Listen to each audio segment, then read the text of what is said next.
മതിലകം ചങ്ങാതിക്കൂട്ടം കലാസാഹിത്യ സമിതിയുടെ ആഭിമുഖ്യത്തിൽ പി.കെ. ധർമ്മരാജിൻ്റെ ഓർമ്മകൾക്ക് മരണമില്ല എന്ന പുസ്തകം സി.എസ്. തിലകൻ പ്രകാശനം ചെയ്തു.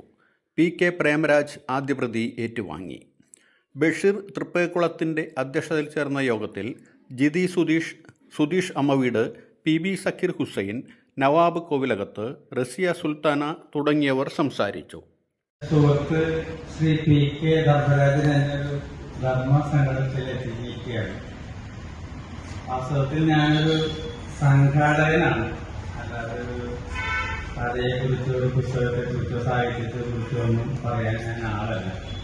അങ്ങനെയുള്ള എന്നെ പിടിച്ച് ഒരു പുസ്തക പ്രകാശന കർമ്മം നടത്താൻ പിന്നെ എന്റെ സുഹൃത്ത് എന്താണ് ലക്ഷ്യം വെച്ചിരിക്കുന്നതെന്ന് എനിക്ക് അറിഞ്ഞൂടാ. പക്ഷെ ധർമ്മരാജനല്ല, എന്റെ ഏത് സുഹൃത്തുക്കൾ വന്നാലും ഞാൻ ഇതേമാതിരിയുള്ള എല്ലാ കാര്യങ്ങളും കേൾക്കുന്നു.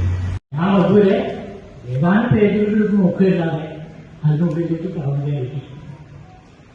മാത്രമല്ല, മാറ്റി പറഞ്ഞ മാതിരി കഥയായാലും കവിതയായാലും ഈ വിഷയത്തെക്കുറിച്ച് കൂടുതൽ സംസാരിക്കാൻ കഴിയുന്നതായി ഒട്ടനവധി പേര് ഇതിനകത്തുണ്ട് എന്നുള്ള ബോധ്യത്തിൽ തന്നെയാണ് ഈ പുസ്തകം നിങ്ങളെ പരിചയപ്പെടുത്താനുള്ള ഒരു ഉത്തരവാദിത്തം ഞാൻ ഏറ്റെടുക്കുന്നത്.